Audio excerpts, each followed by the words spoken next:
நேற்றும் இன்றும் என்றும் மாறாத இயேசு கிறிஸ்துவின் அன்பான நாமத்தினாலே உங்கள் ஒவ்வொருவரையும் வாழ்த்தி இந்த புதிய நாளிலும் தேவனுடைய ஜீவனுள்ள வார்த்தையின் மூலமாய் உங்களை சந்திப்பதிலே நான் கர்த்தருக்குள் மகிழ்ச்சி அடைகின்றேன். ஏசாயா 60:20. உன் சூரியன் இனி அஸ்தமிப்பதும் இல்லை, உன் சந்திரன் மறைவதும் இல்லை. கர்த்தரே உனக்கு நித்திய வெளிச்சமாயிருப்பார், உன் துக்க நாட்கள் முடிந்து போம். Isaiah 60:20. Your sun shall no longer go down, nor shall your moon withdraw itself, for the Lord will be your everlasting light, and the days of your mourning shall be ended. Amen. கர்த்தருடைய நாமம் மகிமைப்படுவதாக.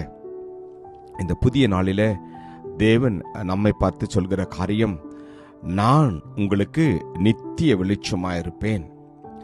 இஸ்ரவேல் ஜனங்களை இரவும் பகலும் வழி நடத்தின அதே பரிசுத்த ஆவியானவர் இந்த நாளிலும் இந்த மாதம் முழுவதுமாய் கூட நம் ஒவ்வொருவரையும் அற்புதமாய் அவர் வழிநடத்த சித்தம் உள்ளவராயிருக்கின்றார்.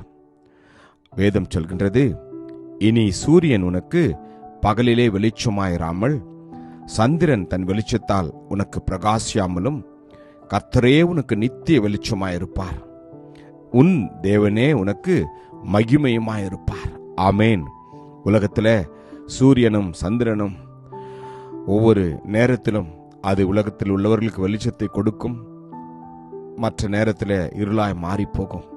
ஆனால் நம்முடைய ஆண்டவராகிய இயேசு கிறிஸ்து அவர் நித்திய காலமாய் பிரகாசிக்கிற விடிவெள்ளி நட்சத்திரமாய் இருக்கின்றார்.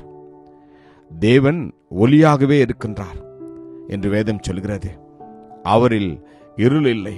நித்திய வெளிச்சத்தின் தேவன் உங்களுடைய தேவன், என்னுடைய தேவன்.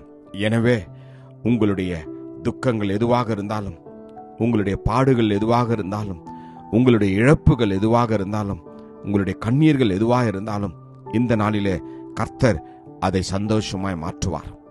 அன்னாள் கண்ணீரோடு தேவனுடைய பாதத்திற்கு சென்றார். கர்த்தர் அன்னாளின் ஜெபத்தை கேட்டார். வேதம் சொல்கின்றது, கர்த்தருடைய வார்த்தை அன்னாளுக்கு கிடைத்த பிறகு, தேவனுடைய சமூகத்திலிருந்து சென்ற பிறகு அவள் துக்க முகமாய் இருந்ததில்லை என்று என் வேதம் சொல்கின்றது. கர்த்தர் அன்னாளின் ஜெபத்தை கேட்டு சாமுவேலை அற்புதமாய் கொடுத்தார். இந்த நாளிலும் உங்களுடைய விண்ணப்பங்கள், உங்களுடைய வேண்டுதல்கள் எதுவாக இருந்தாலும் அவர் நிச்சயமாய் உங்களை அவர் சந்தோஷப்படுத்துவார். இனி இருளான வாழ்க்கை உங்களுடைய வாழ்க்கையில, என்னுடைய வாழ்க்கையில் இருக்க போவதில்லை. காரணம், உலகத்திலே வந்து எந்த மனுஷனையும் பிரகாசிக்க பண்ணுகிற மெய்யான ஒளியாகிய இயேசு கிறிஸ்து உங்களையும் என்னையும் அவர் வழிநடத்த போகின்றார். நானே உலகத்திற்கு ஒளியாய் இருக்கிறேன் என்று சொன்ன கர்த்தர், நானே மெய்யான ஒளி என்று சொன்ன கர்த்தர், ஆச்சரியமான ஒளி என்று சொன்ன இயேசு கிறிஸ்து இந்த நாளிலே உங்களுக்கும் எனக்கும் அவர் ஒளியாய் முன்னடந்து செல்ல போகின்றார். வேதம் சொல்கின்றது, உங்கள் வெட்கத்திற்கு பதிலாய் இரட்டத்தனையான பலன் வரும், இலச்சைக்கு பதிலாக தங்கள் பாகத்தில் சந்தோஷப்படுவார்கள். அது நிமித்தம் தங்கள் தேசத்தில் இரட்டிப்பான சுதந்திரம் அடைவார்கள். நித்திய மகிழ்ச்சி அவர்களுக்கு உண்டாயிருக்கும். ஆமேன். விசுவாசிப்போமா? கிருபையும் இரக்கமும் நிறைந்த நல்ல தகப்பனே, இந்த நல்ல நாளுக்காக உமக்கு நன்றி அப்பா. ஆண்டவரே, யாரெல்லாம் இந்த நாளில கண்ணீரோடு இருக்கிறார்களோ, வேதனையோடு இருக்கிறார்களோ, கவலையோடு இருக்கிறார்களோ, பாடுகளோடு இருக்கிறார்களோ, அவர்களுடைய வாழ்க்கையில நீர் தகப்பனே உம்முடைய முகத்திலிருந்து வீசுகிற ஒளியினால ஒவ்வொருவரையும் பிரகாசிக்க பண்ண முடிய நான் வேண்டுகிறேன் அப்பா.